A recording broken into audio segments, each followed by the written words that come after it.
Welcome to Policy on Demand. I am Noha Nayeri. And I'm Scott McCandless. It is the week of February 13th, and this is your Monday briefing. The House has departed for a 2-week President's Day recess. The Senate will be in session this week, but then will take a 1-week recess the week of February 20th.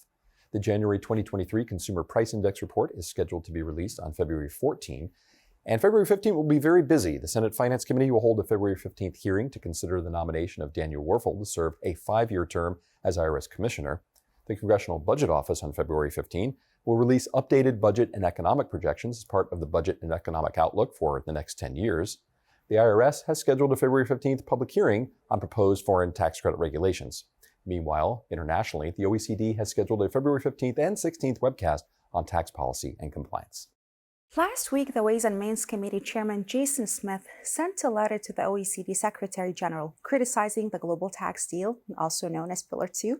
Joining us to discuss the significance of this letter is Will Morris. Well, welcome. Thank you very much, Noha. Glad to be here. So, Will, before we get into the content of the letter, Can you maybe just remind us of what are the technical issues at stake here? Okay, so really what's at stake here is the UTPR. When this was first brought in, it was known as the undertax payment rule. It required a payment from a high tax jurisdiction to a low tax jurisdiction.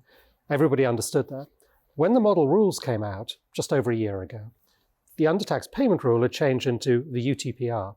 Now what that means is no longer do you need this deductible payment, but you look at basically the ETR in a jurisdiction, and if that's below 15% for Pillar 2 purposes, then it can be taxed. Either by that country or by other countries.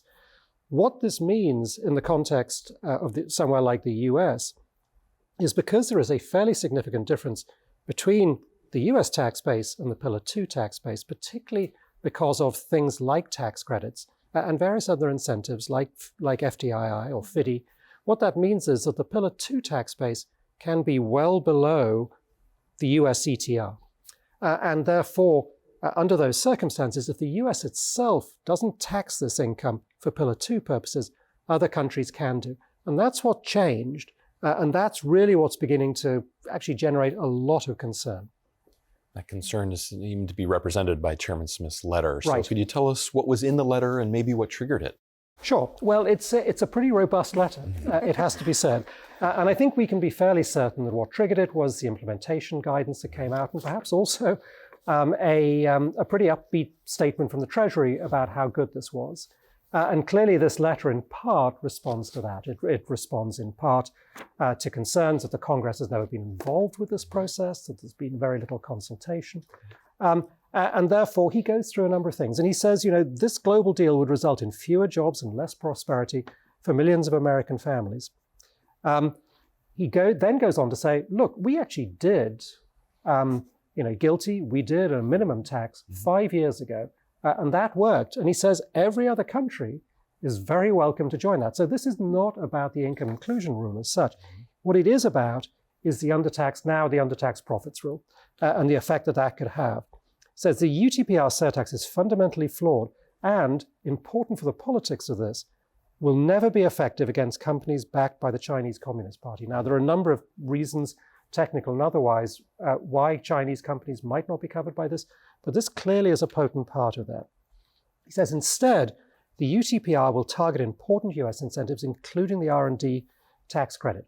One of the things that the Treasury statement said was we've solved many of these tax credit issues, particularly in relation to green taxes. Even that is not clear. But what is very clear is that the R&D credit is still out there and is going to cause a lot of problems in terms of lowering the effective tax rate for Pillar 2 tax purposes of US corporations.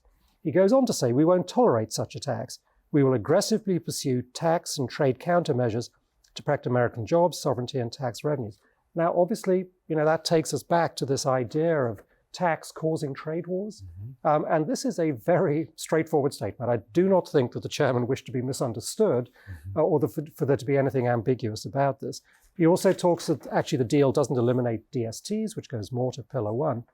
But he says this deal relies heavily on US concessions and allows China to gain a competitive edge in the global economy. And then sort of the real sting in the tail, at least as far as the OECD is concerned, is He says the US provides 20% of the OECD's annual budget, nearly $80 million per year. It's unclear why American taxpayers should continue funding a project that manifestly harms their own interests in favor of competitors. So once more, OECD defunding is on the table. They say it's a pretty strong letter. Indeed. That's very interesting. How do you think the OECD and other foreign countries will react to that? What are they going to make of it? And what's the end game here? Right. I'm sure the OECD was not thrilled to get this letter. But, you know, in one sense, the OECD is simply a forum where these decisions get made by the member states. It's interesting. I was in Europe last week. I spoke to a couple of governments prior to the letter coming out, but, you know, saying, look, we have to admit that the UTPR is a problem here. And at this point, it is not a technical problem. It is a political problem. And it is a political problem that will have to be solved preferably before 2025, when the UTPR comes into effect, but if not, then in 2025. Otherwise, the things that Chairman Smith is talking about, it is fairly clear that those will be considered. And, you know, why should we be doing that? Mm-hmm. Now, what's the end game? Well, we don't know exactly what the end game is. But again, I told these governments, look, the heart of this issue is the credit issue. It's not just the R&D credit. It's certainly the other credits for those in the Inflation Reduction Act. You know, you can't make transferable equal refundable, for example. But we're going to have to do something about this. What might that look like? We don't know. You know, I said to them, I can define the landing zone. I just can't tell you exactly right now how to get there. But it could be as simple as turning off the UTPR for ultimate parent entity jurisdictions. I don't think that's going to happen. I think that's too broad-based. But therefore, it's going to have to involve something around the credits. Could you redefine the credits? Could you rewrite what they say about credits in order to make certain types of good credits, R&D credits, mm-hmm. renewable energy credits, social credits, to actually bring those inside either the definition of these qualified refundable credits, or alternatively, find some other way to make sure that they don't bring the ETR right down. I think that's what's going to have to get done in the end. That is, however, the end game. And certainly from talking to some of these governments, right at the moment, there is not a great deal of patience with the US. What they say is the US, by which they mean the Treasury, came in and agreed to this.